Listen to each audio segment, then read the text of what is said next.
Hello, good afternoon or evening, where depending on where you are. Stephanie, if you could just type into Skype and confirm that you can hear me and everything started okay here.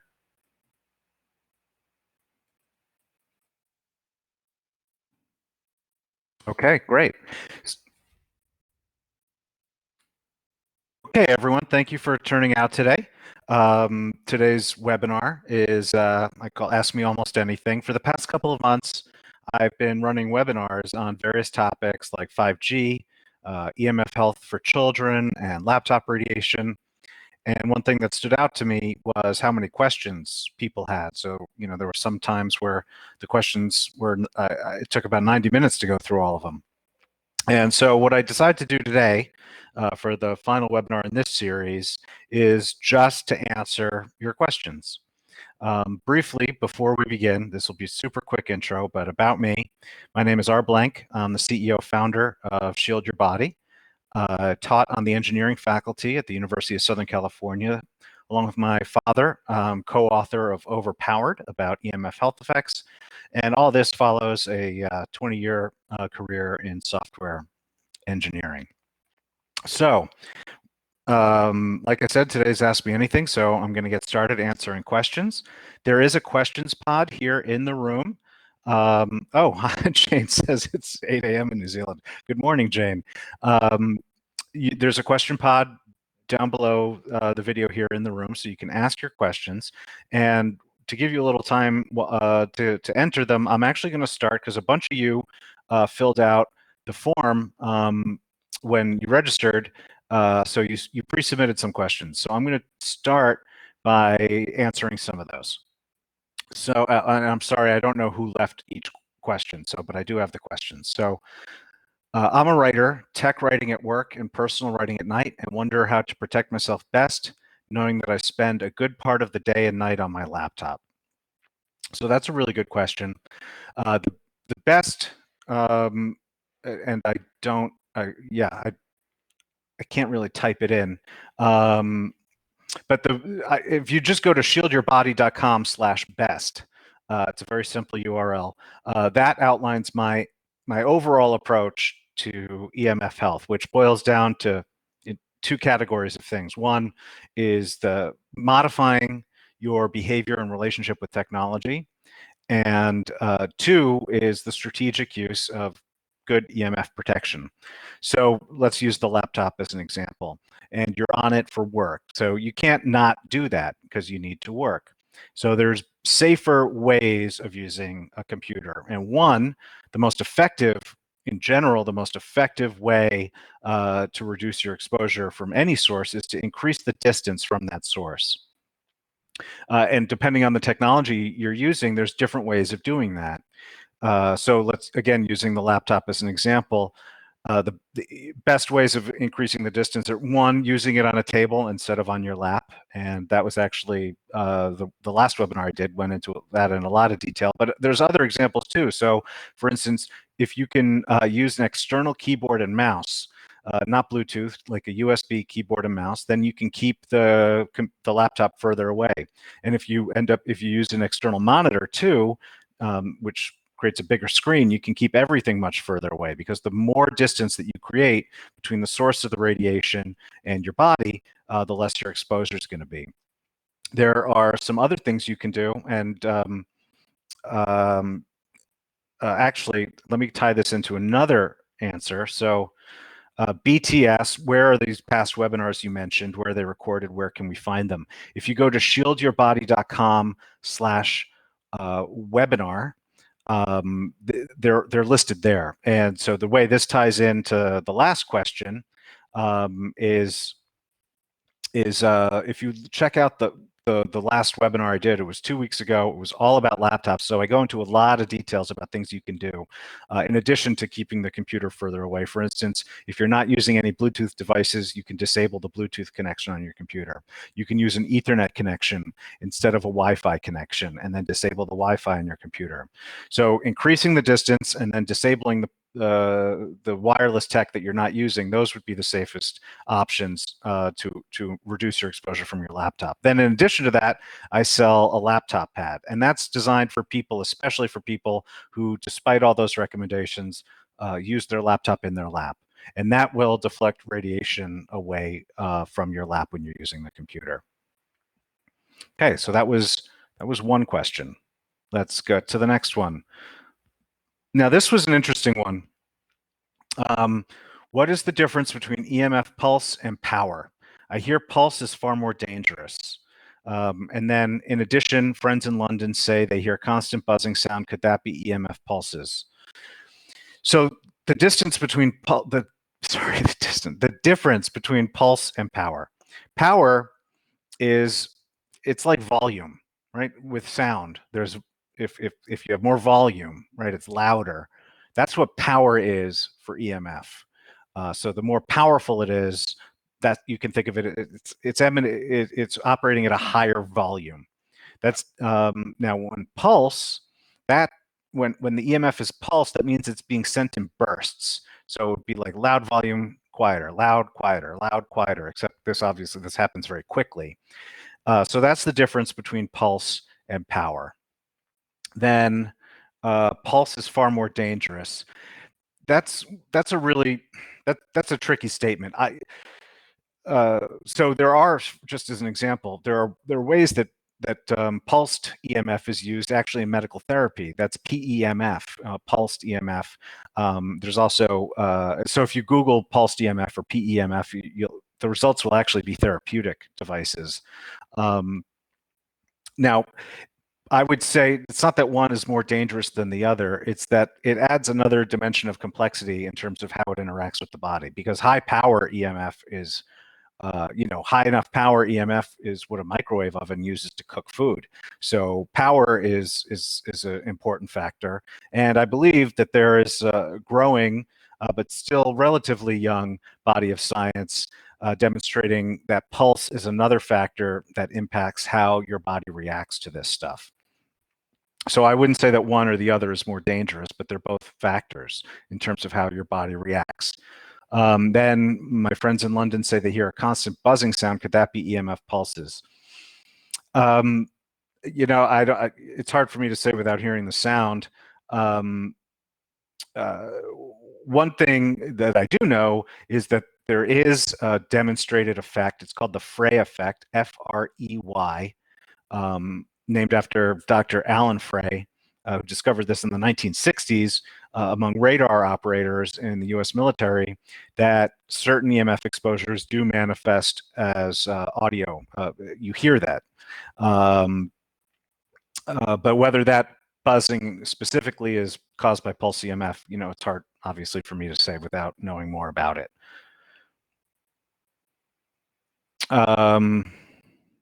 Okay, someone else asked, EMF stickers will only one work and for how long? I don't know what the will only one work mean, but maybe if whoever asked that is in the room, you can email hello@shieldyourbody.com. We'll try to answer. But you asked then for how long? That's a good question. It's one I get a lot. So it depends what type of sticker you're talking about. If you're talking about EMF shielding products that I make and sell, those don't run out because as long as they're properly cared for. So for instance, on the apparel, like the men's boxers or the baby blanket, as long as you follow the care instructions in terms of how they should be washed and cleaned, they don't run out. The shielding doesn't run out. It doesn't need to be recharged or regenerated. In terms of other, and that should be true for almost all shielding technology, which is again what I make and sell. For other types of products, I don't know. It would depend. You'd have to ask the manufacturer. But in terms of SYB products, they don't run out. Here's a good one. I have a question about Apple Watch, not cellular model. Can it harm health? Sometimes I feel hot and itchy, and it passes after I turn on airplane mode. Can it be dangerous for my health? So it's a really good question. I'm trying to think how best to answer it. So an Apple Watch, if it's not the cellular model, that means it's operating with, I believe it means it's operating with Wi-Fi and Bluetooth. So Wi-Fi and Bluetooth are lower power than a cell phone, so they have less power. But two things. One is that science shows that the human body is reactive to even very low levels of power in terms of what these exposures can start triggering effects in our body. That's one. Two is exposure duration. So even though it has less power than a cell phone, people tend to wear these. They're called wearables for extended periods of time. Like not just the Apple Watch, but people who wear these Bluetooth earbuds and they have them in for hours at a time. So the answer to that is it's an additional set of exposures, especially if they're longer duration. They can be significant, and any additional exposure is going to increase your health risk to some degree in one way or another. So when it comes down to it, the question really is, am I getting enough value out of using this wearable device to justify the increased health risk? I find for most people, the answer, if they really were honest, is no, it's not, and they should stop doing it. But for other people, I was just corresponding with a customer this week whose son uses a Bluetooth device for blood sugar monitoring. And, that sounded, the way she described it, it sounded very important to that child's health. And I said, yeah, that in the risk reward equation that you need to make, it certainly sounds like that is a good device to use, even though it's adding more exposure. And I suggested other ways that she could work to cut other exposures out of her son's life. So that's my and if you're itchy when it's the Wi-Fi is enabled in your Apple Watch and you're not itchy when the Wi-Fi is off, it certainly sounds like you're reacting to the exposure. What illnesses can this system potentially cause? Which EMF metals can I wear to block harmful transmission? Which protective devices are most effective and have the least cost to the consumer? Okay, let me break this down. So what illnesses can this can EMF cause? There's a wide range. I try not to focus too much on it. I have in the past couple of months because obviously giving everything that's going on in the world, there was a real increased focus on health and increased concern that EMF might be related in some way to what's going on. So I have focused quite a lot on health lately. And if you go to shieldyourbody.com, in the Learn menu, you can pick EMF health effects, and there's a bunch of posts there. There are a couple of key ones, though, that I do talk about. Oh, well, let me step. So in terms of how these health effects manifest, it's a very wide range. And it can go from sleep disruption or like I said earlier, you start hearing like tinnitus in your ear, rashes, all the way up to more severe conditions like infertility and cancer. And these diseases can manifest in multiple different systems in your body. And one of the reasons for that is EMF can impact basically every cell in your body. So the effects, it's because it can actually harm your DNA. It can damage the DNA. It can cause cellular mutations or cellular death. And again, these can sound like scary terms, so I'm not trying to frighten anybody. But these are, DNA is in every cell in your body. So the effects of these exposures can be seen in multiple different systems in your body. And it ends up being a pretty wide range of health effects that some people can realize. Now, which EMF metals can I wear to block harmful transmission to my body? I'm not an expert on that. There are other companies that talk about those products. And I know a lot of people who use products like that who tell me, they've had very positive experiences with them. SYB focuses on products that are scientifically quantifiable, whose impact is scientifically quantifiable. So with EMF shielding, it's a shield that blocks and deflects radiation. That's stuff that you can measure both in a lab and for yourself at home with certain types of meters. So those are the types of products that I make and sell. In terms of which metals work for EMF shielding, it's almost any conductive metal. So in our products, in the apparel, the material that we use for shielding is silver. So we have silver thread woven into, for instance, the baby blanket and the boxer briefs and the baby beanie and the bandana. In our other products, like the ones that, like the phone pouch and the 5G shield, we use a nickel, cobalt, copper thread. So again, another conductive metal. So those are the metals that we use in our products. Which protective devices are most effective and least cost to the consumer? So again, this, in terms of most effective, that it's hard for me to comment on products that don't have scientifically quantifiable claims. So I don't. But in terms of products like mine, which are the most effective, it depends on, it depends on how you're using it and where your exposures come from. If your big exposure, for example, is from a smart meter outside your house, then my phone pouch isn't maybe as effective a solution as a smart meter shield would be. So a lot of it comes down to which exposures in your life are kind of the biggest ones that you can control and do something about. I hope that was a good, and which are the least cost. Unfortunately, EMF shielding, it's just expensive stuff to produce. Like I said, my apparel is woven with microscopic silver thread, and it's just very expensive to produce. So most EMF shielding products are not what you would consider to be the low-cost products, although some can be very cost effective. So for example, again, I come back to my phone pouch. It's my most popular product. If you carry your phone in your pocket, which you should not do, but if you do, the phone pouch is very effective protection, reducing your exposure. And I forget, I think it's about $30 right now. You only need one because you're only carrying one phone at a time. And for $30, you can make a big dent in your exposure. Whereas, the boxers cost about $90 a pair, and most people need more than one pair of underwear. But if so it provides fantastic protection, but it's not an inexpensive solution. Next question: have neighbors' Wi-Fi radiation influencing my own space? Is there a legal way to stop it? Perhaps at least nighttime. So no, there's no legal way to stop it because people have the right to do this.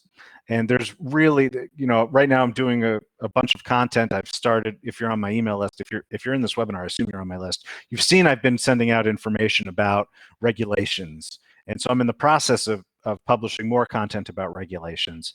But there's no regulation anywhere in the world, as far as I know, determining, there's regulations how much EMF a Wi-Fi router can emit, but there's no regulations saying, you can only have so many Wi-Fi routers in an apartment or in an apartment building or in your neighborhood. So, while there's a regulation saying how much one router can emit, there's no regulation saying how many there can be or during what hours they can operate.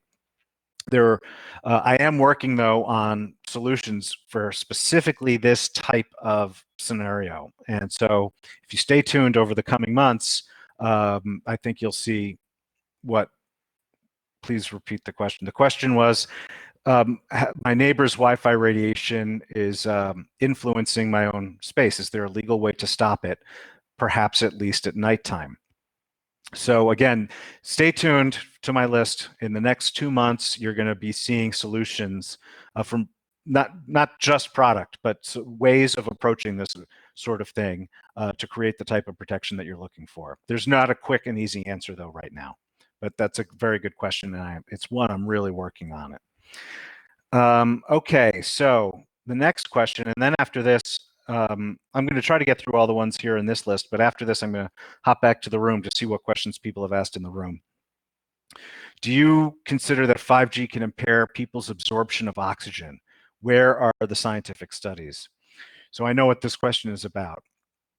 And there are studies that show that radiation at 60 gigahertz frequency. So that's really high.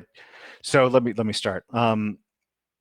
4G is around 6 gigahertz. So the current generation of cell phone technology, and a Wi-Fi router is at 2.4 gigahertz or 5 gigahertz, depending on which band your Wi-Fi router is.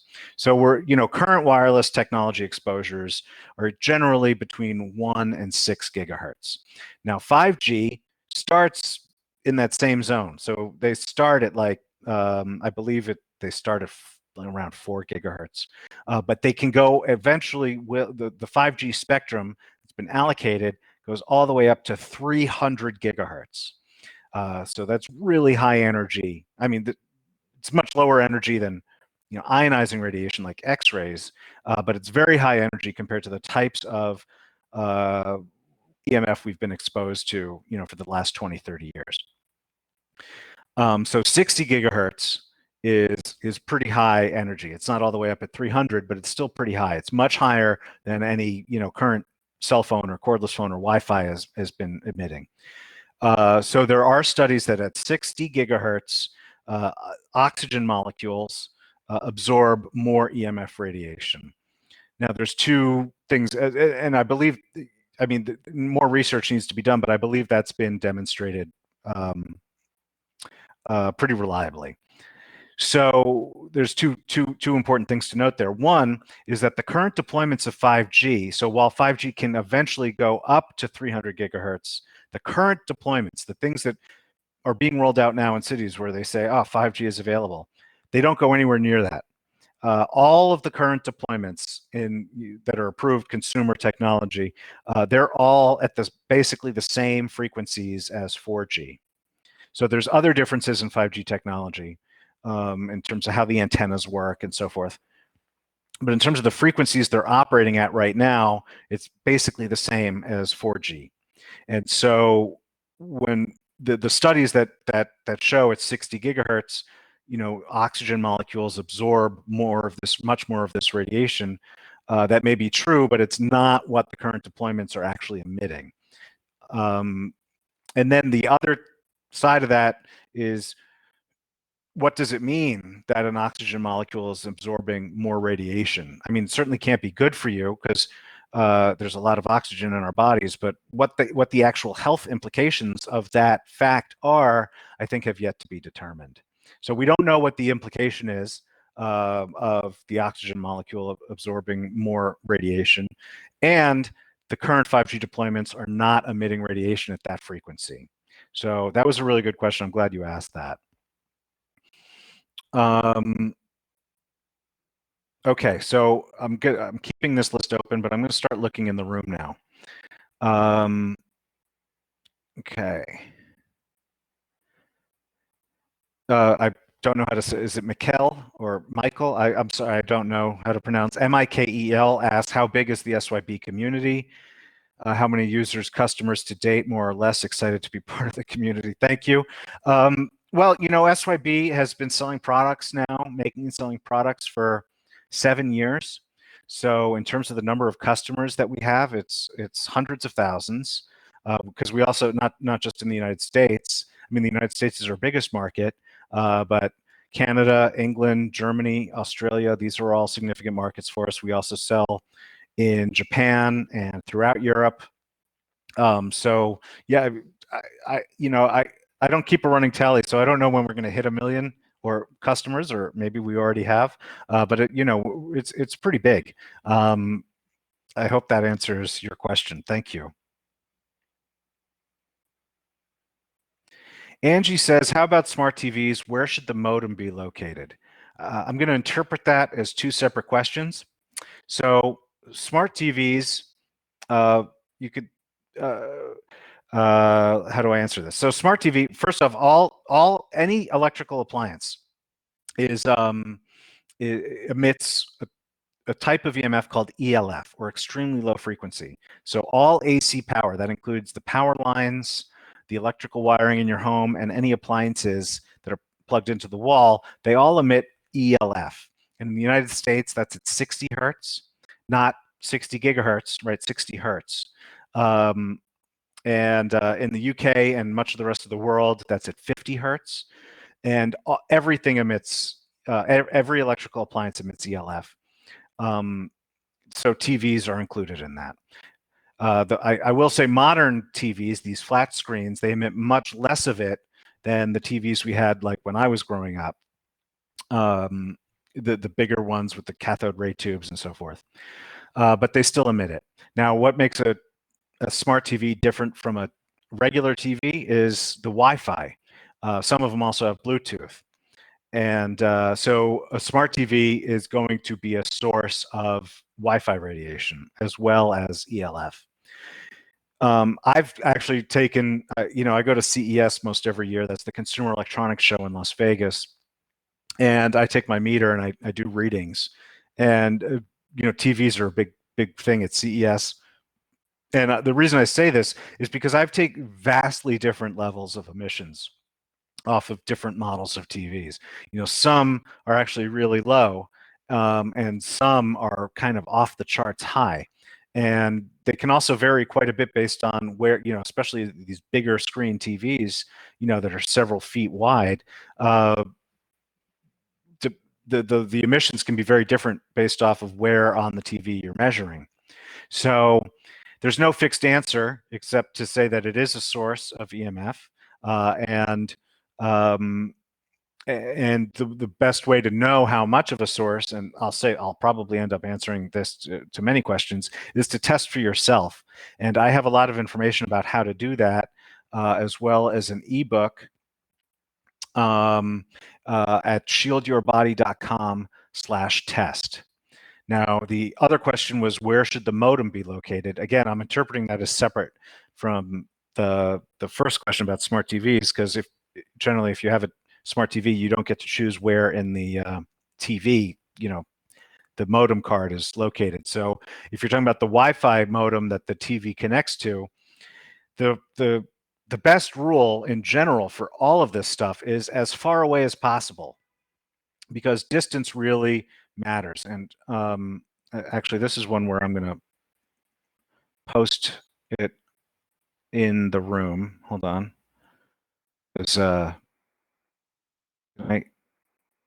Oh, there. Sorry. There we go. So this link explains that distance really matters. So the further away you can position any source of EMF, whether it's a Wi-Fi router or your computer or anything, that makes a big difference in what your actual exposure is to that. Now,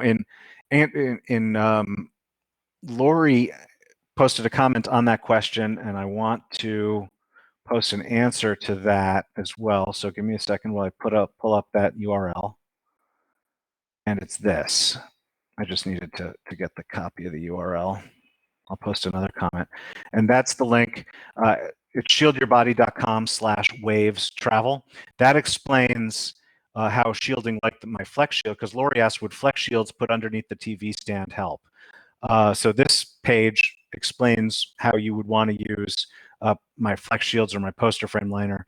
The answer is, the shielding, it's a shield, so it deflects radiation in the opposite direction. So putting something under the TV would only help if you're trying to block the radiation from going under the TV. But generally, that isn't where you want to block it, right? Because you're sitting in front. So that might not be the best use case for the Flex Shields. But the link I just posted will hopefully help answer that. shieldyourbody.com/waves travel. Thank you.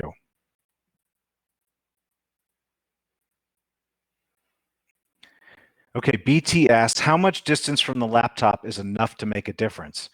To make a difference, every millimeter. Again, I'm gonna post that same art post in answer to this one, and it's one I end up sharing quite a bit. So in terms of making a difference, it's every millimeter, because it really does. Each additional little bit of space that you create between the source of the EMF and your body, makes a big difference in terms of what your actual exposure is. That That's why the iPhone manual, for example, tells you that their SAR measurements were determined, based off of a 5 mm separation between the phone and your body, because even if you hold the phone right up against your body, which most people actually do, but if you hold it up against your body, it would be an illegal level of radiation that they would measure. So even 5 mm is the difference between the iPhone being legal and illegal to sell.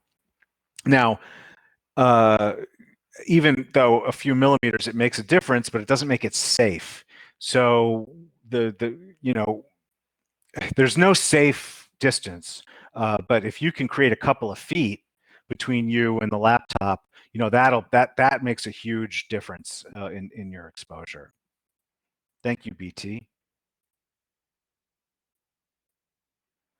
Deborah asks, what can you do to protect your head/brain? So the healthy living tips that here, I'm gonna type in an answer, type in a URL there. So the same tactics that you use to protect any part of your body also work on your brain and your head. So creating more distance, using the technology less. So never holding a phone up to your head. Always use speakerphone or my AirTube headsets or something like that. These things make a difference. Now, if you're talking about what shielding products, I make one. Well, if you're a baby, I make two. But if you're not a baby, I make one product that can be used that way, that a lot of my customers use that way. That's my bandana. And the SYB bandana, a lot of people just wrap it around their head, and you can shield your brain from a lot of these exposures that way. But in general, when any part of your body that you're talking about, the best the way that you would protect it is the same way as you'd protect everything else, which is reducing your exposure, which means reducing your use of the technology and keeping it further away when it is in use. Thank you, Deborah. Harriet asks, is the new vegan leather laptop pad as effective as the other laptop pads? Yes, that's a really good question. Thank you. And Stephanie, maybe if you want to post the link to the pad in the comments to that question. But yeah, the actual shielding material is identical between the new vegan leather pad and the older versions of my laptop pad. It's just the casing that makes that's the only difference between them. It's purely a style and design issue, but the shielding material is identical. Thank you, Harriet.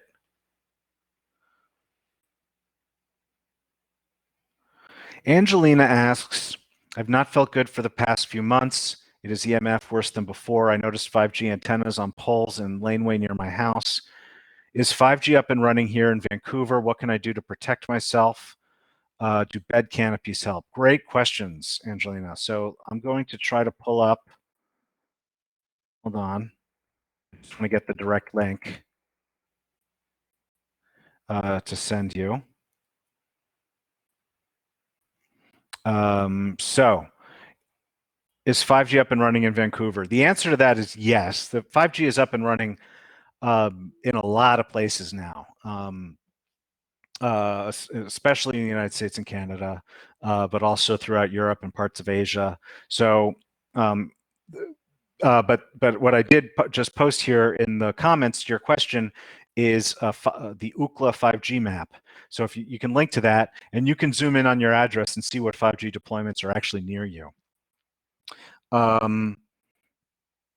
What can you do to protect yourself? Do bed canopies help? Yeah, that's actually one of the best things that I recommend, because it's very hard to shield your entire living space. It's not only it is expensive, but it's not only expensive, it's also very difficult, because and what I'm talking about here is whole home shielding. And the reason it's difficult is because you have to get real complete coverage, and if you don't, you end up with gaps, and those gaps can let some radiation in, and then because so much of your house is shielded, it ends up bouncing around inside the house. Same for any sources that are already in your house, like the electrical wiring has to be accounted for. If you still use Wi-Fi, you don't want to increase. You don't want the a slight defect in how you implemented your shielding to end up leading to more exposure. So whole home, it is possible. And when people ask me about it, I refer them to consultants. So if you're interested in that sort of thing, you can email us, hello@shieldyourbody.com. There's one in particular that we often recommend. But bed canopies are a great solution because while they don't shield your entire home, they do shield your entire sleeping area, which is, on average, 1/3 of your life. And it's a very important third of your life because that's when your body is supposed to be restoring itself. And it's very important. That's a very important third of your life for health purposes. So yes, I strongly recommend bed canopies. I hope that was a decent answer to your question, Angelina. Thank you.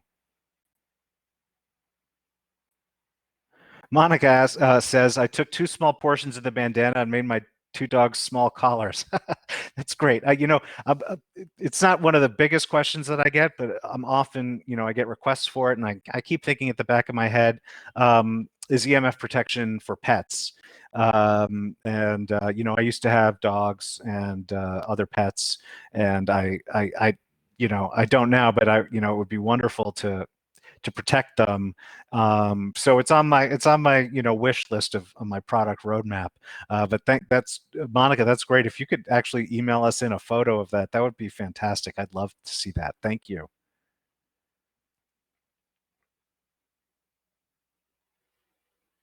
Monica asks, have you talked about how to use the phone shield, for instance, using it while holding the phone and texting? There's a couple of really good questions baked in there. So let me try to get to both. Have I talked about how to use the phone shield? Yeah, if you go to the product page itself, there's a video explaining how best to use the phone shield. And I'm sorry, I should have had my products handy. Here we go.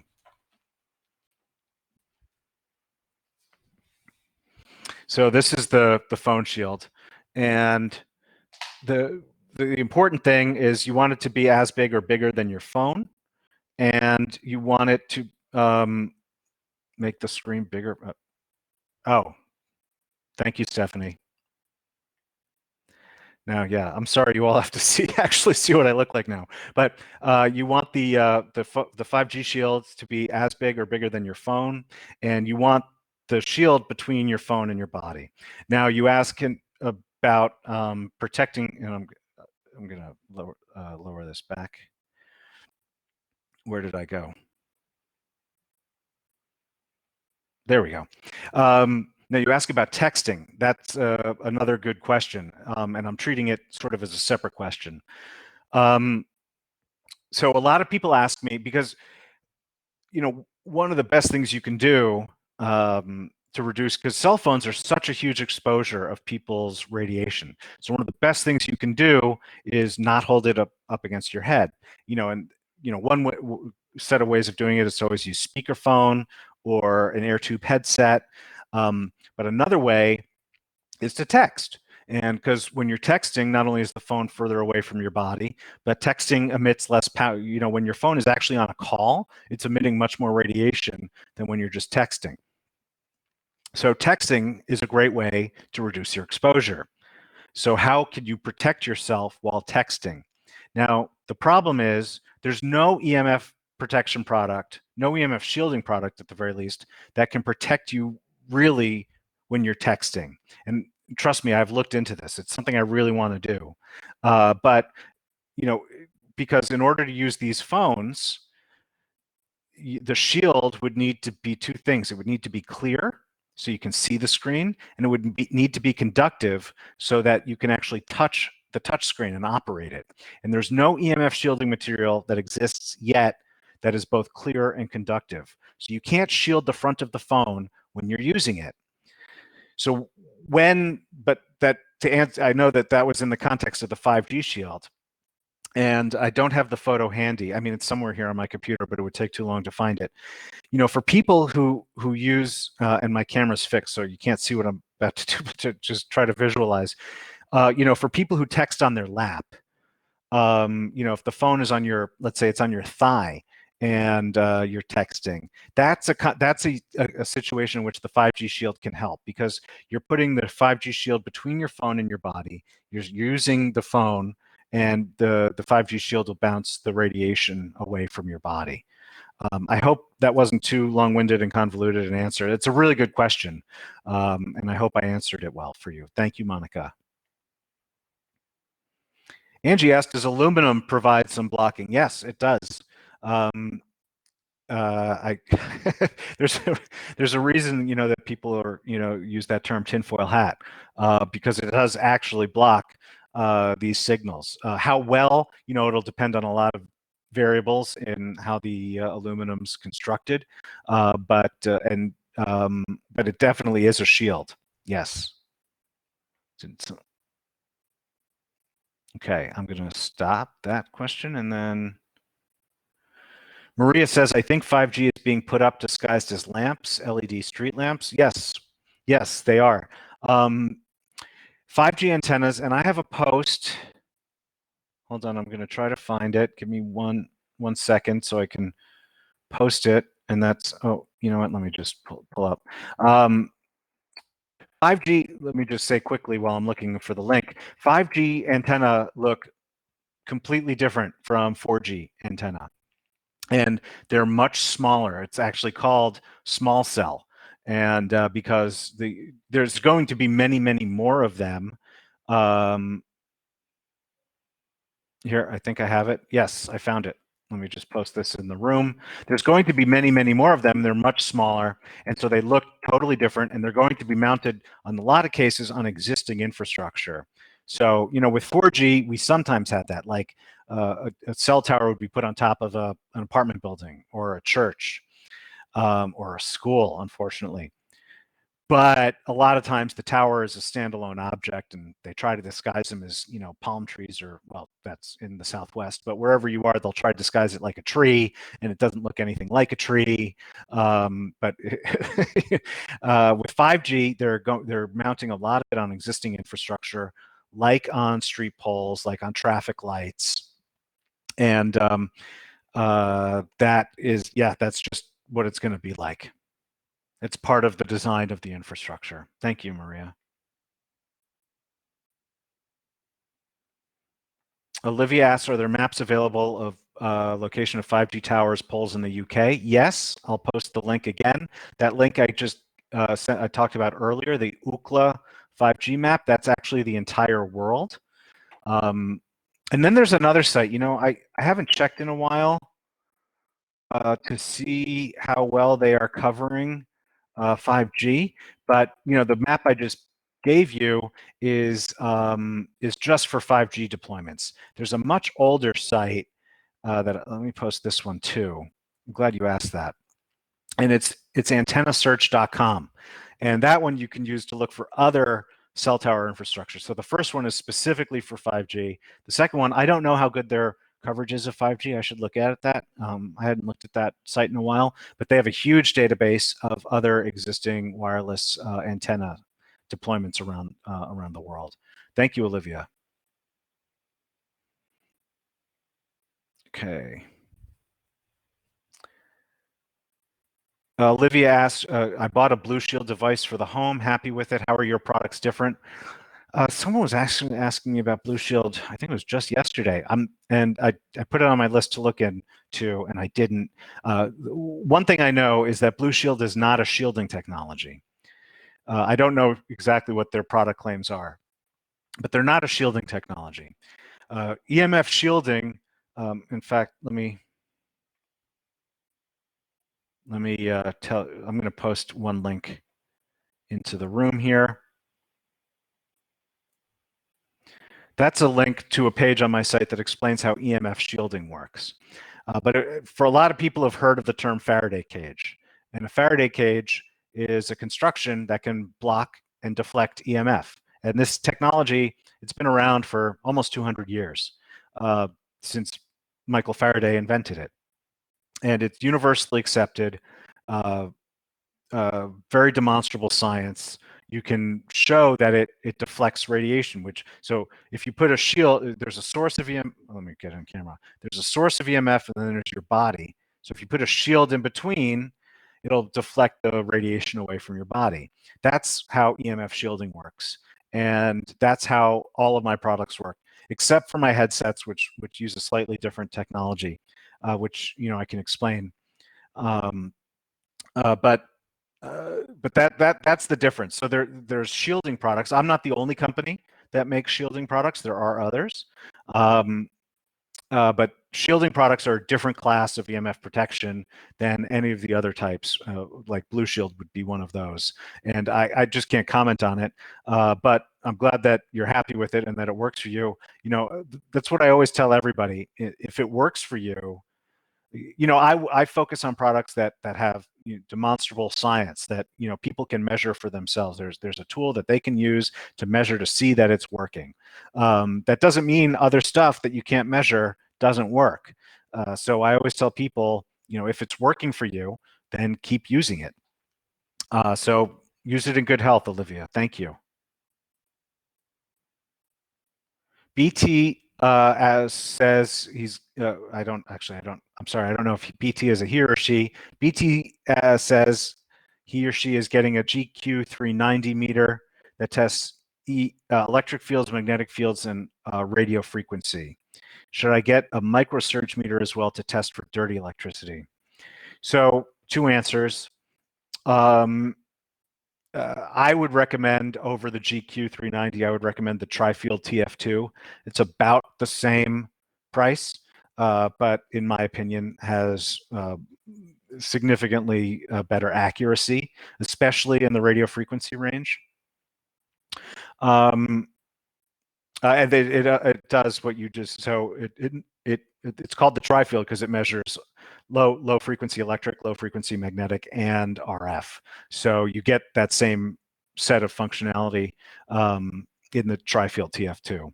And I discussed both of those meters in my ebook, which you can download at shieldyourbody.com/test. Should I get a microsurge meter as well to test for dirty electricity?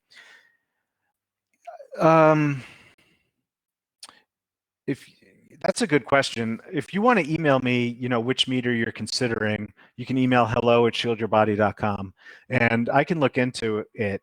The thing with dirty electricity is that it's not a different frequency. Dirty electricity is conducted. So dirty electricity. So okay, let me step back. For those who don't know, well, I did say that electrical wiring and electrical power lines, they're a source of what we call low frequency EMF. And in the US, that's at 60 hertz. In much of the rest of the world, it's at 50 hertz. But it's not just a source of EMF. This whole grid is actually also an antenna. Not intentionally so, but that's what it operates like. So what ends up happening is these power lines end up picking up electricity, not electricity, sorry, EMF in the environment, from all these cell towers and Wi-Fi networks and everything that, that the power lines run through. And then that ends up getting conducted into your home. And that's dirty electricity. And one of the reasons it's such a concern is it's so unpredictable. Like I said, power line frequency is at 60 hertz or 50 hertz, depending on where you live. And, at least it's a predictable frequency. Dirty electricity, because it's basically a form of pollution, EMF pollution that gets conducted, and it's a very unpredictable set of frequencies and power levels and pulse rates. That said, it's picking up existing sorry, I keep saying that. It's picking up existing EMF. So whatever it's picking up and relaying into your environment, should be detectable with a decent, like I say, a Tri-Field or something else. But if you want to send me the link to the dirty electricity meter you're considering, I would definitely like to take a look at it and let you know my thoughts. Thank you, BT.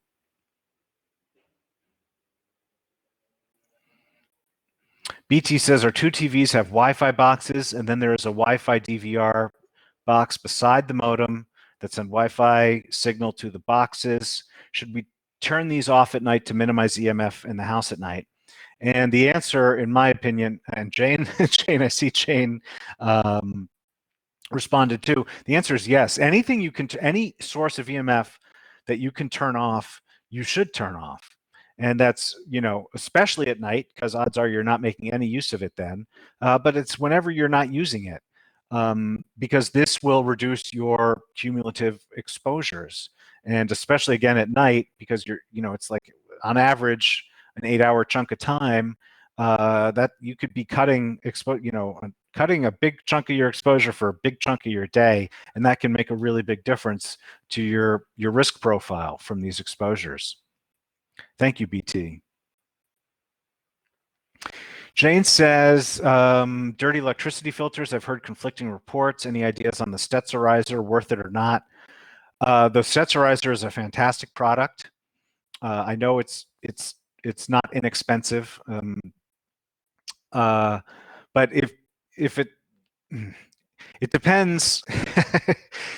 How do I, you know, with anything, you know, is it worth it or not? That's really a question that you have to answer for yourself.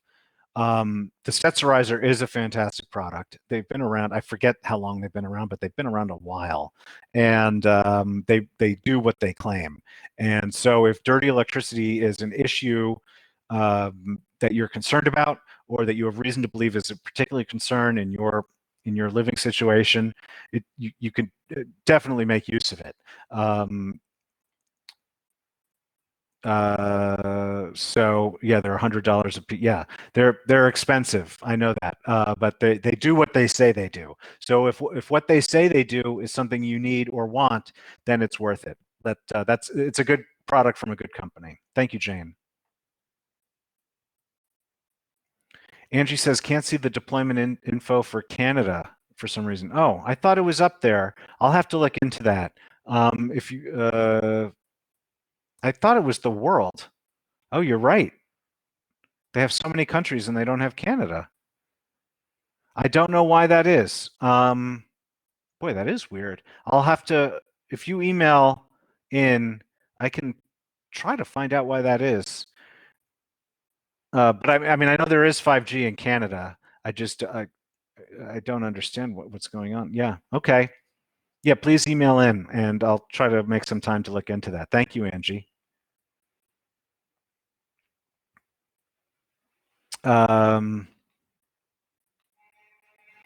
Let's see if I'm wearing a. Okay, good one. Cora asks, if I'm wearing a shield to block EMFs, would it bounce off onto the person standing near me? So yeah, when you shield EMF using a shielding device like the ones I make and sell, it bounces the radiation in the opposite direction. Now, it also diminishes in power exponentially as it does so. So that's why it's so important to protect yourself from the sources of radiation that are closest to you, because you're getting, in general, you know, really high power doses when that happens. And and then when you bounce it in the other direction, it's not like it just stays the same strength and then, you know, hits the person who's 5 feet away. By the time it even gets 5 feet away, it's significantly diminished in power. So the answer to your question is yes, it does bounce. That's what shielding does to the radiation, but it diminishes in power exponentially with distance. So it dissipates quite rapidly. So I hope that answered your question. Thank you, Cora.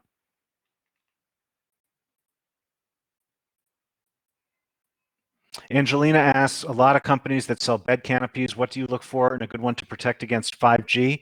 What you want is shielding effectiveness tests that go up into 5G frequencies. So, and here, you know, I want to show this. Because, you know, we have shielding effectiveness tests on all of our products. But when we did most of our products, 5G wasn't a thing. So at the time we did those tests, we didn't do 5G testing because, again, it wasn't a thing. So what we've started doing is going back through our catalog and retesting products for these new 5G frequencies. So as we actually get 5G testing performed on our products, we're adding them to this page here. And all of the test results, I should put that in there too.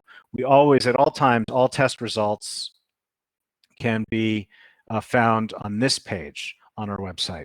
So if you're looking for 5G protection in particular, you're going to want to find one that has shielding effectiveness tests posted for 5G frequencies. Thank you, Angelina.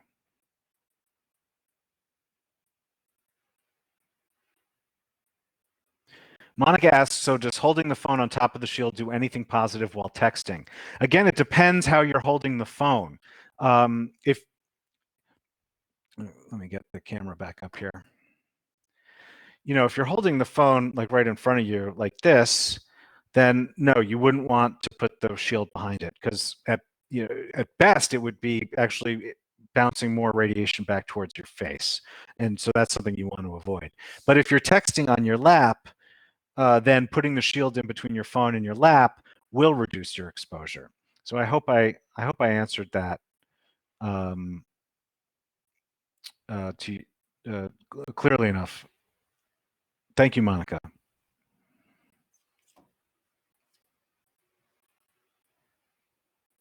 Joanne asked if I'm familiar with BioShield and what do I think of their products. I don't know anything about BioShield. I don't know what. Yeah, I'm sorry. I don't know. I don't recognize that name. Thank you.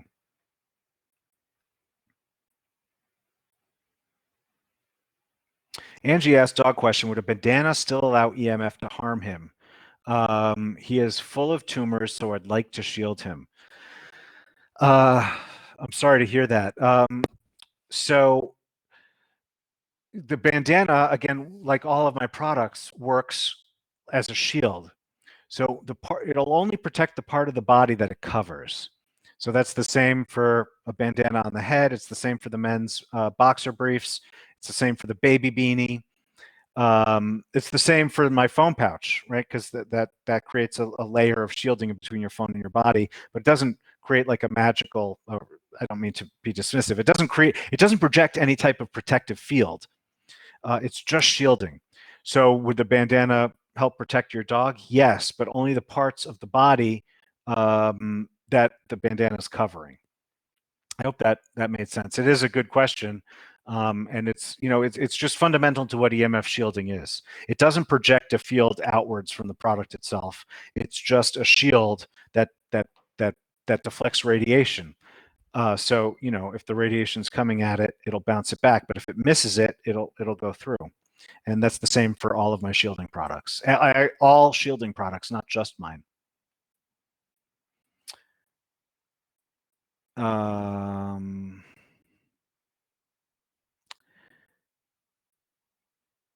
Okay, Leonid asks, okay, this is a long one, so I'm going to step through it with all of you. I find out that cellular tower near my work building, 87 meters away, once a year they pass a test, and last year they showed that the maximum level that was measured in my work building and the radiation tower is 33.37 milliwatts per square centimeter. I'm not sure. I got that reading, but then there's two more 50 and 54 milliwatts per square centimeter. I don't understand how these three different levels mean anything. I don't understand how they relate to the tower, and those sound like high levels to me. You asked, do I need to worry? First off, I just want to be. I try to tell people not to worry. Yes, there are real health risks, but yes, there are things that you can do. And it turns out in today's world, there are some exposures that are largely out of your control. So there's no point in worrying. The point is to take action on the things that you can take action on. Now, how can I protect myself? Oh, so, well, actually, let me step back. You asked, do I need to worry? I would say, no, don't worry. But those do sound like high levels to me. But it also depends where that measurement was taken. So was it right up against the was it right up against the tower, or is it in your office. So I don't really. What you'd want to do is take a measurement if you can, and I'm going to post this link here for those of you who haven't downloaded this or seen this information. Oh, I see Leonid has a clarification. So let me just post this. But at shieldyourbody.com/test, I have a lot of information about how to do at-home EMF testing, including meter recommendations. Leonid has the 3.5 gigahertz X-Tech. I believe I know that meter. I don't have that one, but I believe I know it. And my recollection is it's a good. I don't think I cover it in my. I do mention a different X-Tech in my ebook, but not that one. Okay, how can I protect myself? So this goes back to what I was saying earlier about, well, so there's, it's very hard to do whole living space, whole home, whole apartment, whole office. It's very hard to do whole living space EMF protection. So in general, I advise, I say, you know, if you're going to do it, it's going to be expensive and you should get a consultant. So for most people, I don't consider it to be a practical solution. So then you're saying, you know, absent that, what can you do to protect yourself? There, you can consider EMF shielding apparel, because apparel helps protect the entire portion of the body that that it's covering. So that would, in my case, that would include the men's boxer briefs, the bandana. People use my baby blanket for these purposes as well. The other option we talked about earlier in this is, and this wouldn't, I guess, if we're talking about your office, this wouldn't apply, but an EMF bed canopy. And if you could get your boss to approve it, you could install one, you know, around your desk. But then no, that wouldn't work. Sorry, no, because you have a lot of EMF emitting equipment on your desk. So no, the only real practical solution there would be EMF apparel, in my opinion, because EMF apparel really works. EMF shielding apparel, it really works. It'll only protect the part of your body that it's covering. So just keep that in mind. But it really works, and it starts protecting you wherever you are.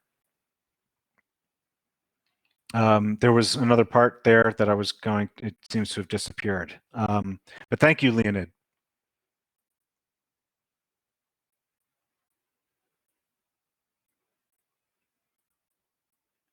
BT asks, the response on the 390 is 50 nanoseconds, which is much better than many I've looked at. The Cornet ED88T Plus is only 100 microseconds. Isn't that highly important for getting an accurate reading of pulse signals? You know, I don't have the response rates memorized for the different meters. You know, a higher response rate is better, but so is the accuracy. And again, you know, in my experience, the TF2 provides more accuracy than the GQ390. Now, yeah, if you have other questions about that, you know, I'm happy to try to respond to them. You can email in hello@shieldyourbody, and I'll provide you with some additional detail. But yeah, I mean, so response rate matters, but accuracy matters too, and I think it matters more. Olivia asks, are wireless headphones a problem with regard to EMF? I mean, anything that emits Bluetooth that is a Bluetooth device, and I'm trying to pull up a post here. Bluetooth headphones. Yeah, here we go. This is how this link here is linked to a post that I used to answer that question. But so, in my opinion, any source of EMF that can be avoided, you know, should be avoided. And Bluetooth headphones are, in general, something that can be avoided. You know, I know some people who are EMF conscious, so they focus on cutting out the EMF, and most of the day they'll use regular or air tube headphones, but when they work out, they still use AirPods, the Bluetooth, Apple's Bluetooth. And you know, that's because they get a lot of value out of using those Bluetooth headphones while working out. They're much more convenient for working out than regular headphones. and then they just don't use them the rest of the time. So some people find that there is some value in using those wireless headphones. In general, it's a source of EMF. It's one that's going to be really close to your brain, and so if you can avoid it, do avoid it. But if you get a lot of value out of them, then use them. Thank you, Olivia. And you check out that link. There's more information on that question there.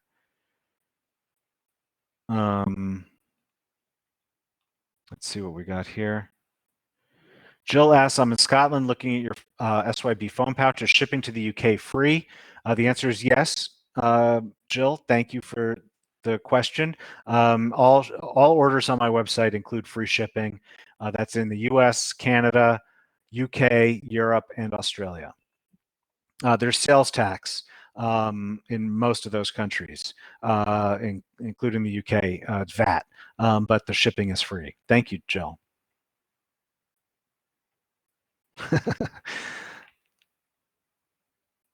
Cora asks, there's a lot of literature on laptops decreasing men's fertility. Is it also dangerous for women's fertility and ovaries? Hold on, I'm going to, I'm looking for a specific post. Here we go. So I'm going to post a URL here for you. But the answer is it's women's eggs and ovaries are not as vulnerable to damage from EMF radiation from something like a laptop or a cell phone in the pocket as sperm is. And it is because sperm is, it's on the outside of the body, whereas women's eggs are on the inside of the body, which means that they are shielded more by the body. So they're less vulnerable to this type of damage. Now, that said, when the damage occurs, women are born with all of their eggs. They don't create more of them, whereas men generate new sperm every day. And so sperm is more vulnerable to damage from radiation than eggs, but if a woman's eggs are damaged, that's irreparable. Whereas if some of the sperm is damaged, that can be reversed in the next batch. So I hope that now, Cora asks, what about the fetus in a pregnant woman? Yes, fetuses are very vulnerable to this type of damage. So that's the other part of that question. I'm trying to see if that's in. Yeah, so it's in that post that I linked you to, and I talk about and link to other posts from there, but about increased risk there from this type of radiation. There's increased risk of miscarriage, as well as birth defects, as well as damage in the child later in life. So, for instance, there's a couple of studies where the increase, so the rates of asthma in the child by the time the child turns 13 are higher based off of how much EMF they were exposed to in your utero.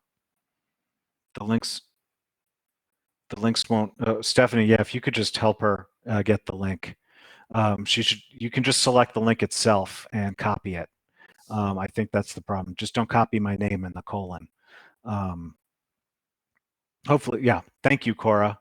And if not, just email in and we'll be happy to send out the link.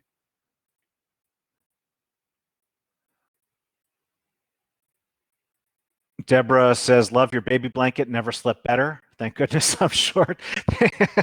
Thank you, Deborah. I really appreciate that. I love the baby blanket.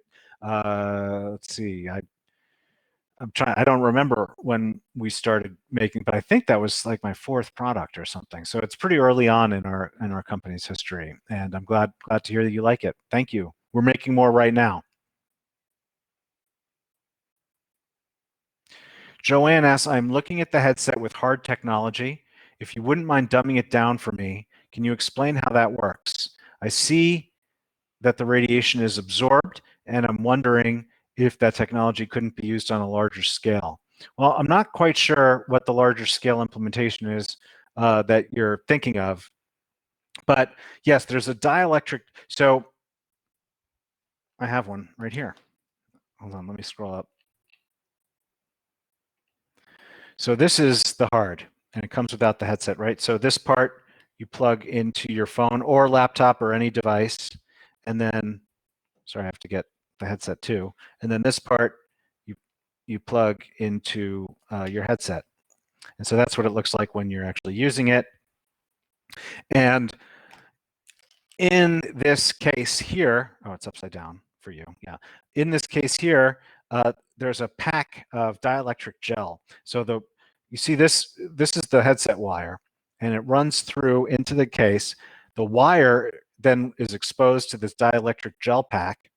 The dielectric gel pack absorbs the stray EMF that's being conducted up this cable and converts it into heat. It's a very, very small amount of heat. It's imperceptible to the user, and it converts it into heat, which then dissipates. And then the signal coming out has the filter. The EMF has been filtered off of it. I hope that dumbed it down sufficiently. And Stephanie tells me I need to remind people that it only works with 3.5 millimeter. You can see that here, right? At the headset jack. If you have an Android with a USB-C, you can use a USB-C adapter. But if you have an iPhone, we don't recommend using it with a Lightning adapter. So let me scroll back down. I hope I answered your question, Joanne. Thank you.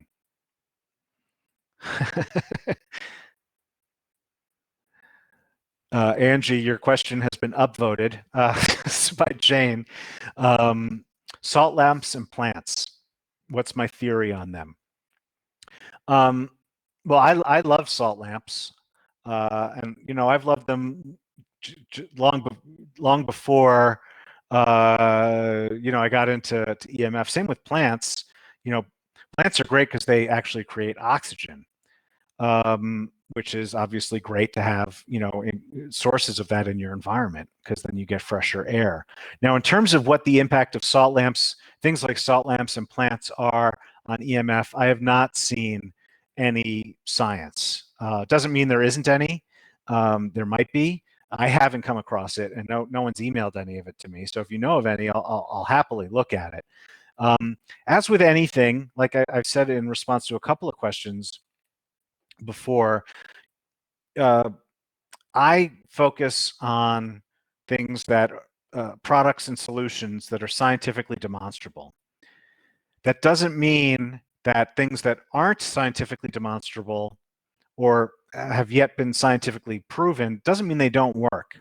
Just means that's not what I focus on, because things are a little different now, but it's still the case. There are a lot of companies out there that sell fake products in the EMF space, and it's unless something is scientifically demonstrable, it's hard to know if it really works or not. And so that's why I choose to focus SYB and my personal advice and recommendations and consulting. I choose to focus on the things that are scientifically demonstrable. Now, again, that doesn't mean that certain things like salt lamps, don't work. And, I say if you use it and you feel better, you should keep using it. That's my approach to things like that. So I hope that answered your question, Angie. Thank you. Joanne says this has been fantastically informative. Thank you. Well, thank you, Joanne. I'm really glad that it's helped and that you enjoyed it. And thank you for making the time and coming out. Jill asks, when will the next batch of baby blankets be available? And can you make adult size blankets too? I'd love one. When will the next batch be available? So for those who don't know, we make our apparel in Canada. And Canada was impacted, just like much of the United States, by the COVID shutdowns. And this happened right as we were seeing a lot of uptick in interest in our products. And so we had items in production, apparel in production in Canada when the factories were shut down. They're now open again. So for instance, we just got our bandanas back in stock. The blankets are being produced right now. So we hope to have them in stock this month. And as for your feedback, I should add that I'm going to be making these announcements to the mailing list when the items are back in stock. But like I said, the bandana is back in stock. We just got a new batch of 5G testing in on the bandanas and the boxers and the blankets. So all three of those products, the boxers, the bandanas, and the blankets, those are all now 5G tested. And we have the data up on the website. When the bandanas are in stock now, the blankets should be in stock this month, and the boxers probably next month. And your comment on the adult size blanket is noted. Thank you, Jill, for that feedback. Angie says, please make dog protection in the future. Like I say, it's on the list. I keep toying with it, but I have so many products on the roadmap that I'm trying to get to. But yeah, no, I'm definitely considering it. Thank you, Angie. Christina says, I'm amazing. Oh, shucks. I'm amazing and generous. Feels good to be able to trust your products. Thank you for this webinar today. Thank you, Christina. I'm more than happy to make the time. I appreciate all of you turning out and spending this time with me.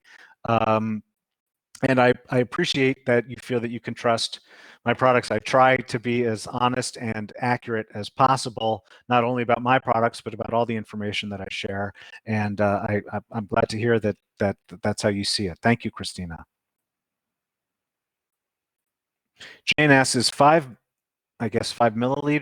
millimeter thick cardboard with 5 layers of tinfoil on top placed on a bedroom wall towards smart meter going to help? Oh, I see.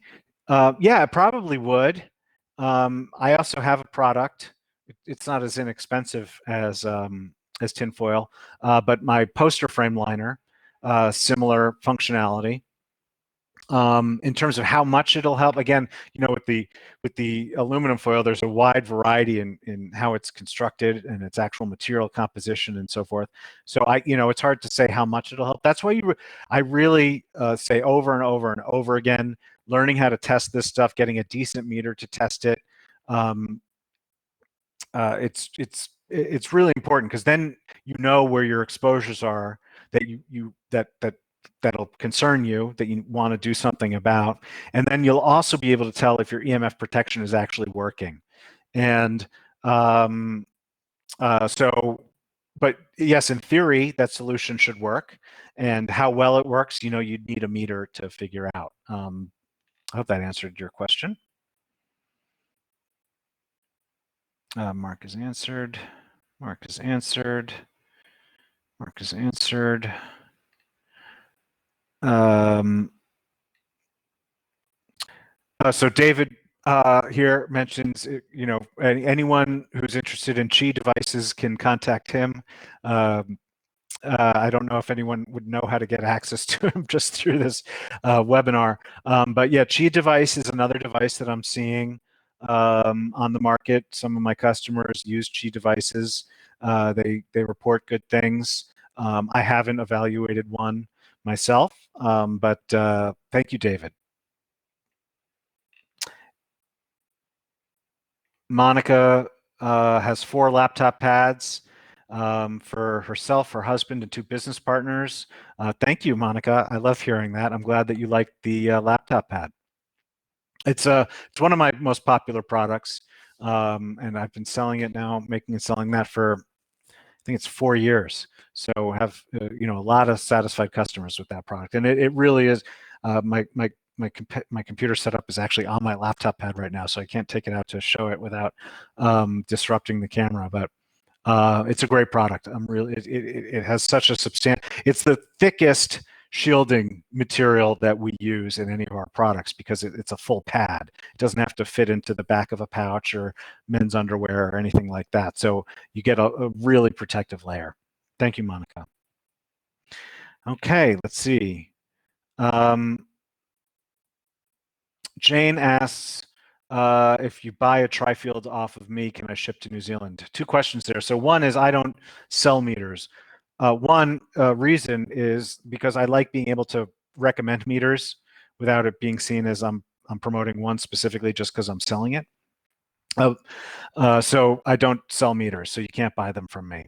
In terms of shipping to New Zealand, I get that request a lot, and it's on the list. We don't currently ship to New Zealand, but with all of my products, they're all listed on eBay as well. And if you buy on eBay, you can get global shipping. That's through eBay's global shipping program. So even if you live in a country where my website doesn't ship to, you can order on eBay and get shipping anywhere in the world. So, but you do have to pay their shipping charges. You don't get the free shipping that you get on my site. But thank you for that question. We still have quite a few people in the room, but I'm not seeing any more questions. Oh, okay, wait, we got one. Lori says, I have an iMac Desk Pro. What do I need for this machine? A laptop shield or a flex shield underneath the desk holding it? So that's a good question. I do talk quite a bit about that in the last webinar, which was about laptops, but I also compare them to desktops. I forget where in the webinar, but it's in there. The best thing you can do, oh wait, no, an iMac. Those have the monitors built in, don't they? Is that, I don't know if you can post a comment. I used to have an iMac, but we're talking like a long time ago. So yes, okay, the iMac has the monitor built into it. Okay, so you're limited in terms of how far you can keep it. So the first thing you should do is keep it as far away from you as possible, given that you need to use the monitor. Second is make sure you're using a wired keyboard and wired mouse or trackball or whatever device you use. Try not to use the Bluetooth if you can, avoid it. Then what can you do? So if you put a laptop shield or a set of flex shields under it, that would block radiation from going under it. So if it's currently positioned so that, for instance, it's at a desk and your lap is under the desk, then yes, the laptop shield or flex shield could help in that situation. But if your lap isn't right under it, then there's not really that much you can do except, like I say, create distance and not use the Bluetooth peripherals. So instead use USB peripherals. If you want to email in a photo of your setup, we can see if there's maybe a better solution for you. But that's the best answer is distance. Thank you, Lori. So again, yeah, there's still people in the room. So there's people who want to hear questions answered. They just don't have more questions themselves. Let me look through the original list here.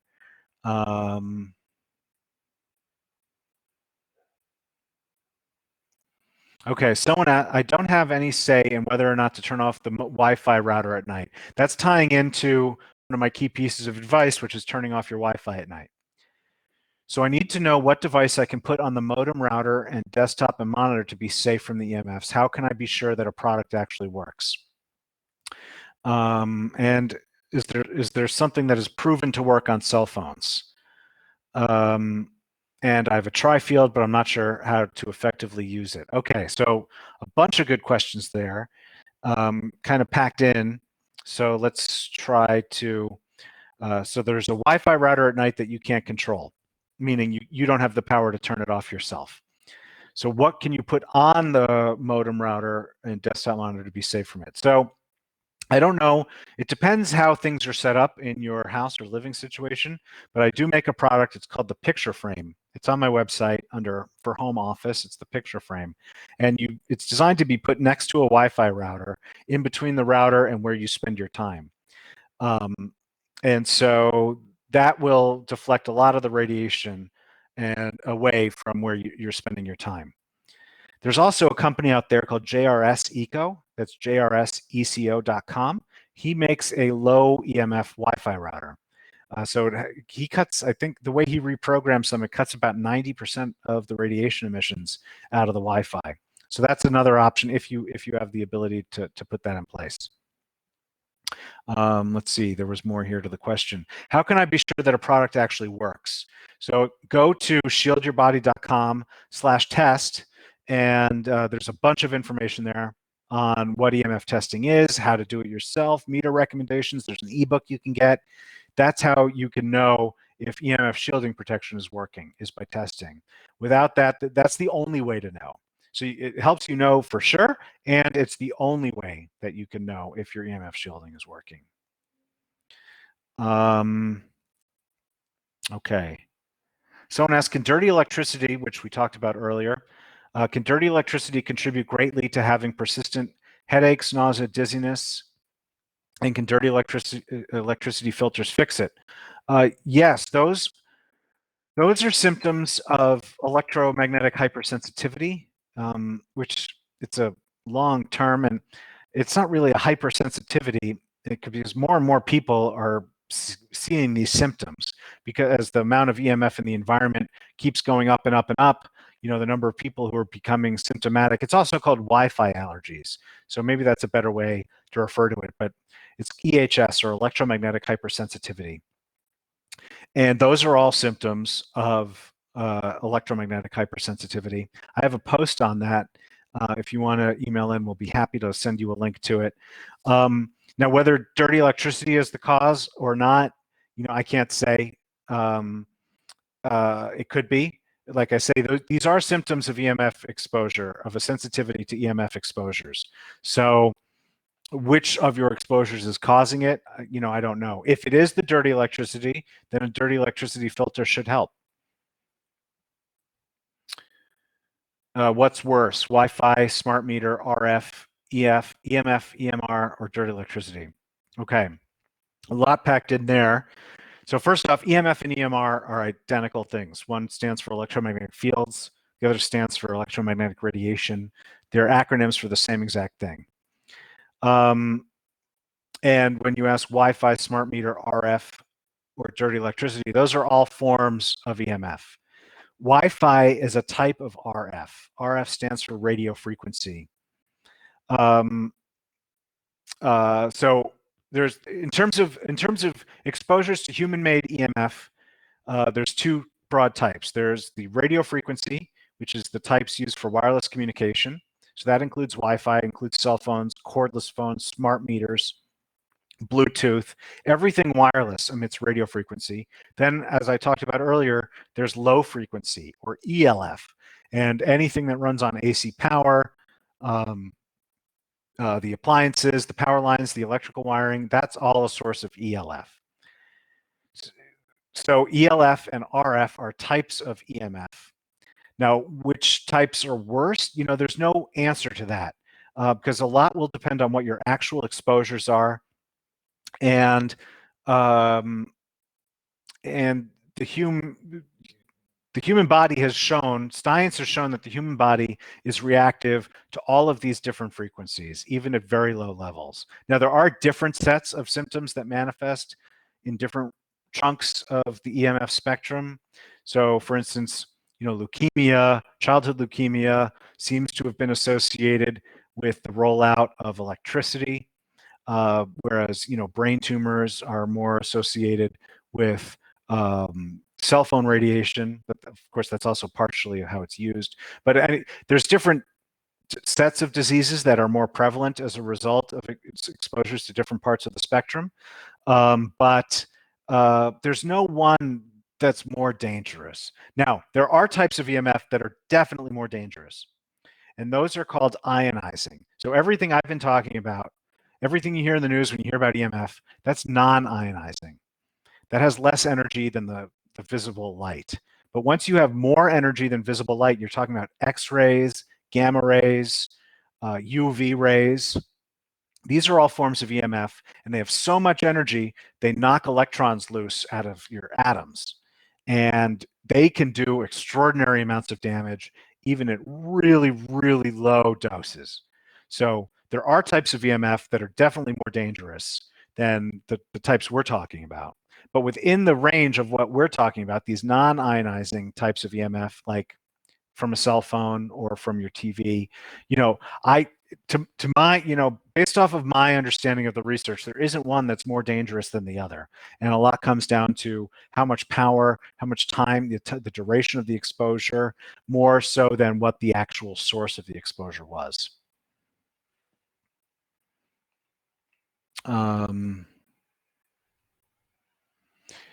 Jane says, what's going to happen when we get up to 300 gigahertz?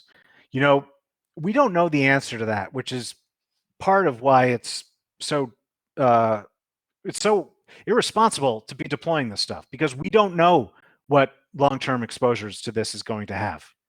I wish I had better answers. It will not, I think, in your question, there's a real concern I can tell about, whether it'll be incredibly more dangerous than what we have today. In my opinion, we don't have any science that tells us an answer to that question. It also, in my opinion, there are dangers from 5G because of the new frequencies that we're going to be exposed to. And we don't know what reactions our bodies will have to these, especially over extended periods of time. More concerning to me about 5G, and I talked about this in my webinar about 5G, which was, I think it was on April 1st or April 2nd. But more concerning to me is the number of sources of 5G that we're going to have, because 5G isn't designed just to replace your cell phone. 5G will replace your cell phone, but it's also designed to support smart homes and smart cars. And every little device that we currently use that's dumb is supposed to become smart. Smart refrigerators, smart locks, smart thermostats, smart light switches, smart light bulbs. And so all of these things become nodes on this network that then become a new source of EMF. And to hear, the Silicon Valley types talk about this, the number of sources of 5G radiation is going to be astounding. I mean, already today, we have orders of magnitude more sources. Think about 20 years ago. If you're old enough like me, 20 years ago, it still felt like the future. There was a lot of cool stuff happening that, it didn't feel like olden times, like you imagine like the 1930s in your head, that was the olden times. 20 years ago, the year 2000, that was already the future. And we had things like cell phones and Wi-Fi. And yet today, the number of sources that we're exposed to, it's astronomically bigger than what it was 20 years ago when we were already living in, like I say, the future.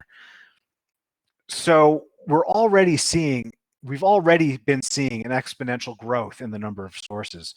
What we're going to see with the rollout of 5G is a massive explosion in that exponential growth, in my opinion, based off of everything I'm reading about the technology. That's what's more concerning to me, because then you're talking about just so many more exposures.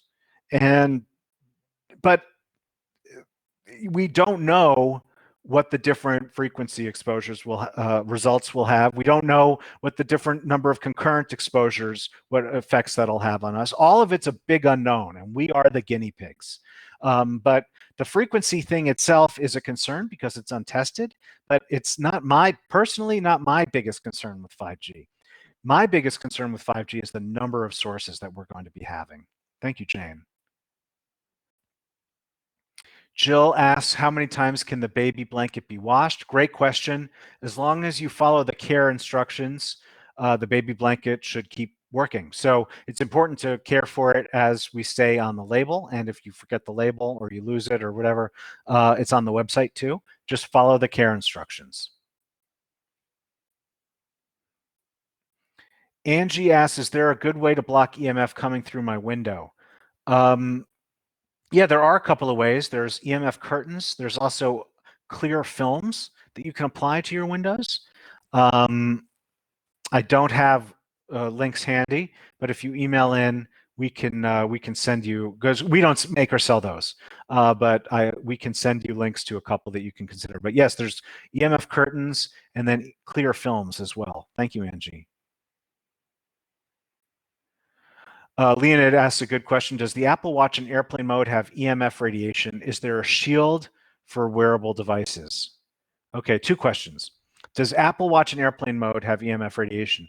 Any wireless device in airplane mode will still have a little bit of EMF radiation, but it's minuscule compared to what it is when you're not in airplane mode.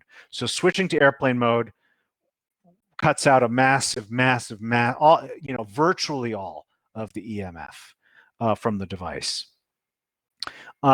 Is there a shield for wearable devices? Not to my knowledge, Leonid. I have not seen one. That's a good question. Thank you.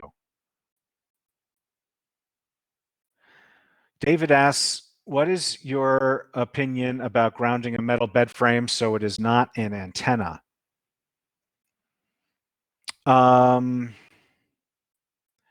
I do recommend against getting a metal bed frame or getting metal spring mattress. So if possible, get a wood frame with a foam, like a memory foam mattress, and that's safer. That said, there's not any scientific studies proving that this is a health risk, but it does seem to me to follow common sense because metal is an antenna and a conductor. And so it makes sense to get rid of that from close to your body for all night long. Now, in terms of grounding a bed frame, that's a good question. I haven't looked into that. I have done some investigation, some evaluation of grounding products, but actually using grounding to ground a bed frame, that's a good question. I'd have to think some more about it because one of the concerns with grounding products is that for most people, the way they're going to use them is by plugging the ground into the third hole of your outlet.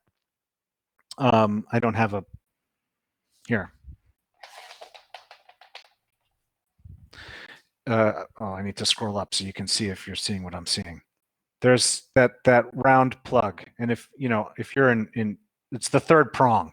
If you're in England, obviously it looks a little different, but the third prong, that's the ground. So when you have a grounding product, it gets plugged into the same part of the wall as this grounding prong.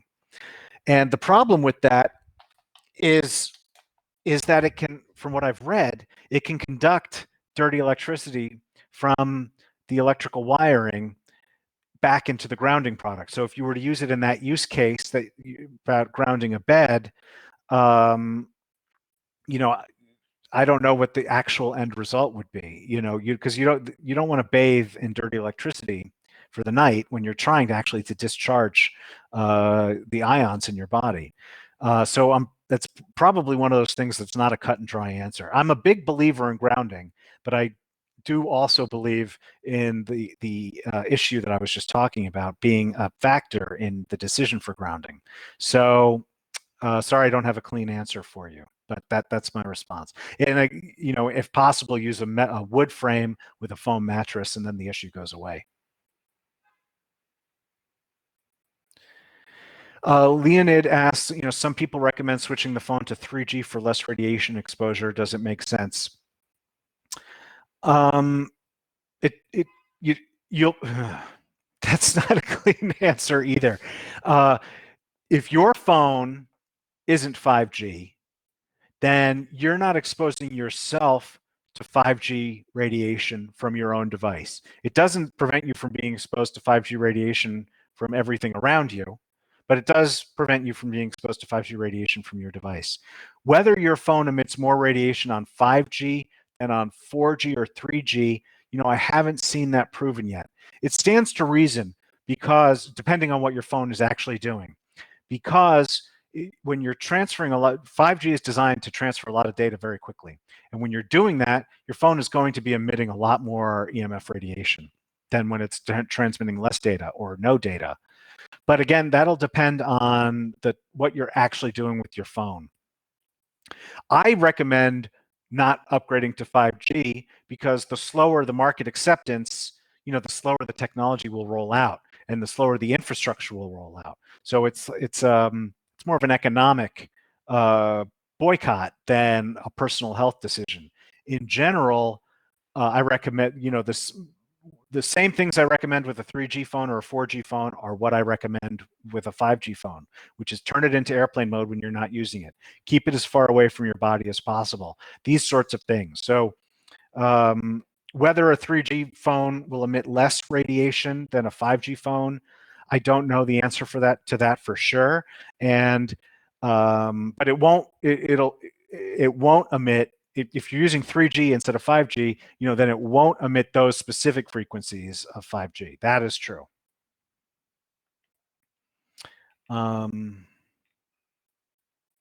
Omari asks, how much would you estimate building a new home to block all EMF radiation? That'll depend. That's a good question, but it'll depend a lot on a lot of variables, like how big the home is and, where, in Denver, so that answers that question, where, but how big the home is and so forth.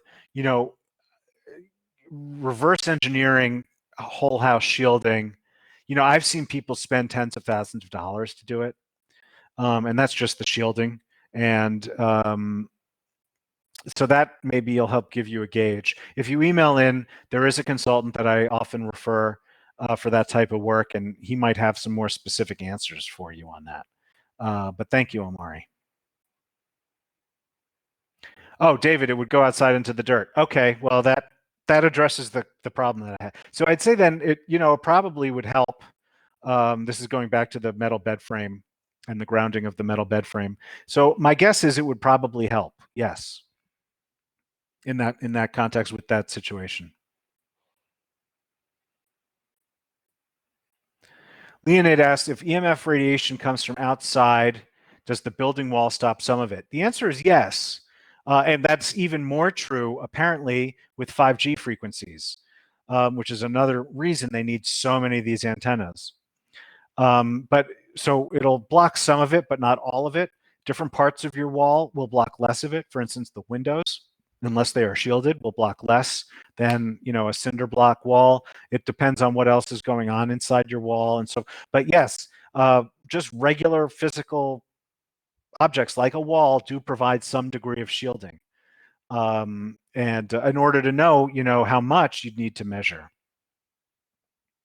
But yes, the building will stop some of it.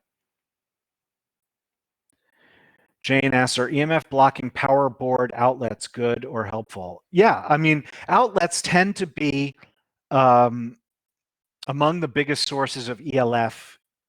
There's certain appliances, once you plug, like a microwave oven, is not only a big source of microwave radiation, it's also a huge source of ELF.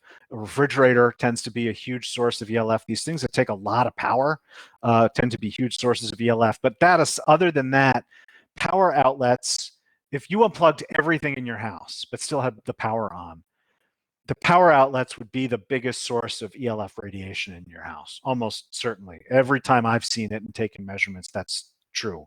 One of my healthy living tips on the website is actually moving furniture away from outlets for that reason.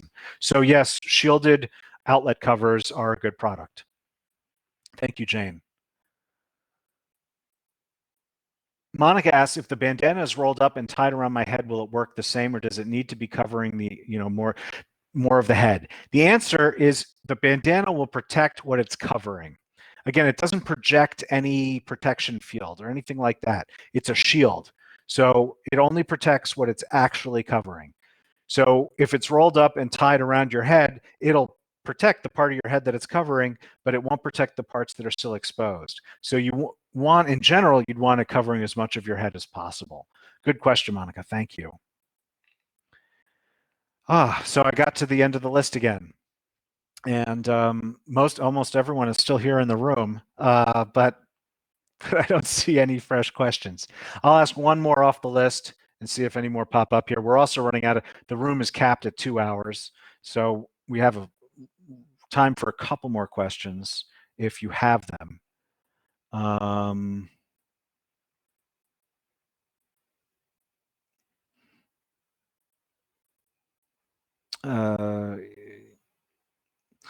Okay, this is a good one.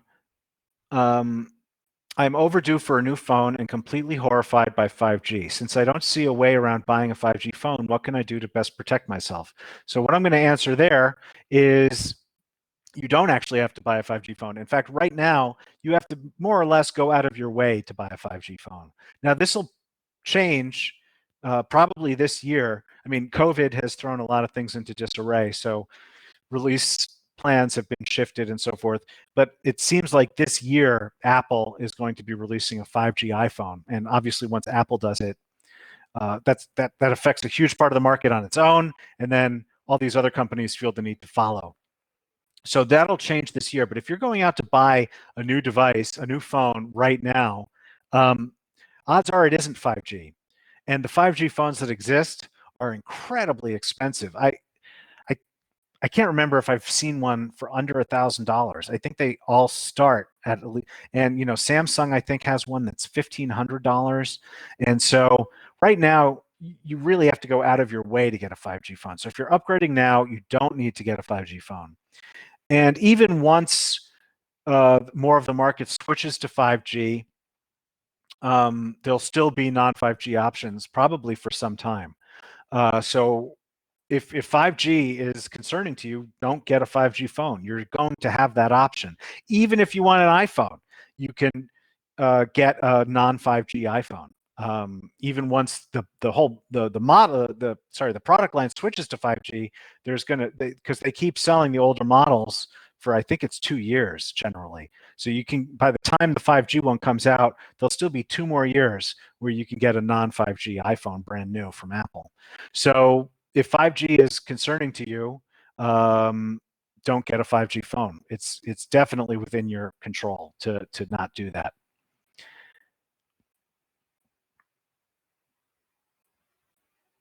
Jill asked, do I have recommendations for cell phones of low SAR and that can take an Ethernet cable?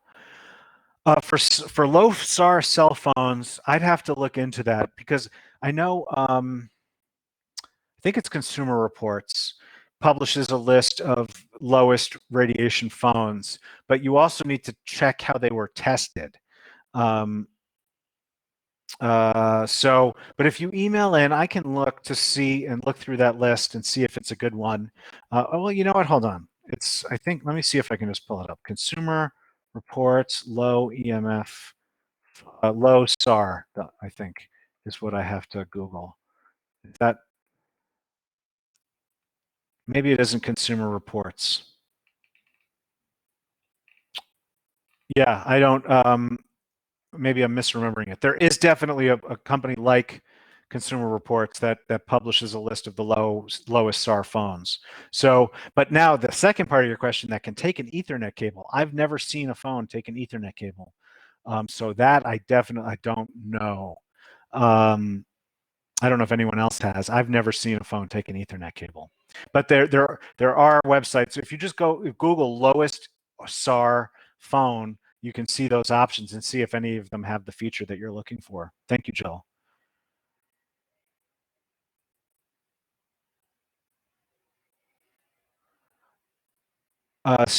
Lori talks about Stephanie mentioning a company called EMF.com. Stephanie, were you talking about less EMF? I don't, are you?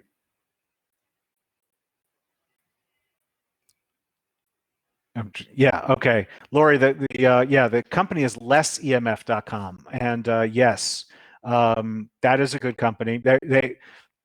We do a lot of work with them. If you look on their site, they actually sell a few of my products, and I often recommend. They have a huge catalog, and so I often recommend them. Thank you, Lori.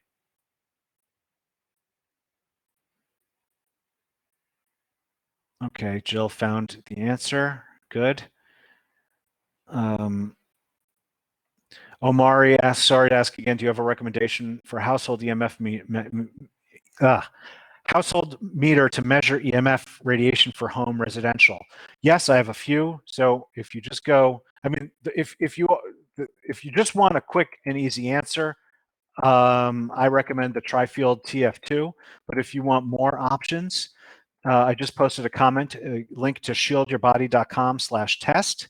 And there's an ebook. In that ebook, I list 3 meters I recommend, 3 I don't recommend, and then 3 that can measure some of these early 5G deployments as well. So it covers 6 meters I recommend and 3 that I don't, as well as information on how to use them. So shieldyourbody.com/test.